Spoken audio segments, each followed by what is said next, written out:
Once upon a time in a kingdom far, far away, there was a beautiful princess who had everything she could possibly want, except for one thing. The princess longed to have a pet dragon, but every time she asked her parents, the king and the queen, they would always say no. "Dragons are dangerous and ferocious," her father would say. "They breathe fire and destroy everything in their path." "But they're also majestic and graceful," the princess would argue, "with shimmering scales and wings that can take them to far-off lands." One day, the princess was walking through the castle gardens when she saw an old, gnarled tree in the shape of a dragon.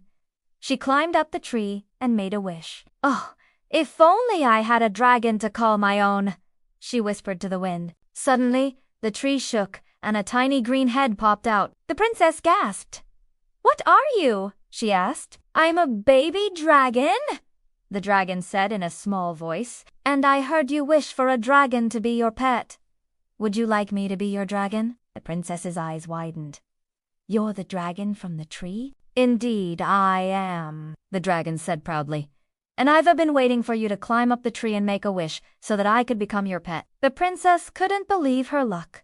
She had a dragon all to herself. She named him Emerald and they became the best of friends. They played hide and seek in the castle, flew around on Emerald's back, and went on adventures in the nearby forest. The princess loved telling stories about her dragon to her parents, but they would just sigh and change the subject. One day, the princess and the dragon were playing in the forest when they came across a clearing. In the middle of the clearing was a large oak tree with a ladder leaning against it. The tree had a small door in its trunk, and the dragon couldn't help but wonder what was behind it. "Can we go in there?"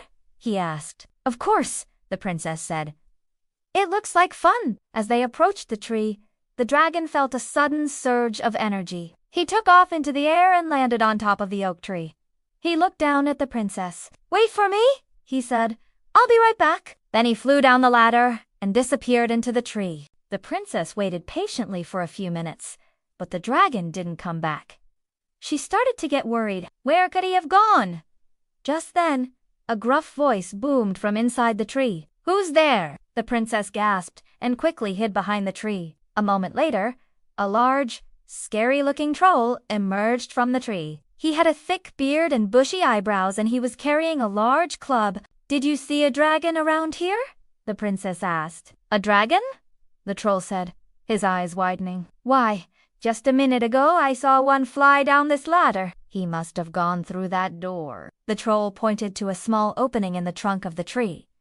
The princess thanked him and hurried over to the opening. She looked inside and saw a dark, narrow tunnel. "Hello," she called out, but there was no reply. She took a deep breath and slowly entered the tunnel. The tunnel was cold and damp, and the princess couldn't see anything in the darkness. Just when she was about to turn back, she heard a familiar voice. "Help me!" It was the dragon. He sounded scared and weak. The princess quickly found him lying on the ground, injured and unable to move. She rushed to his side and gently nudged him. "Are you okay?" she asked. "I'm hurt," the dragon said. "I think I may have broken my wing." The princess carefully examined his wing, and it was clear that it was broken. She knew she had to do something to help him.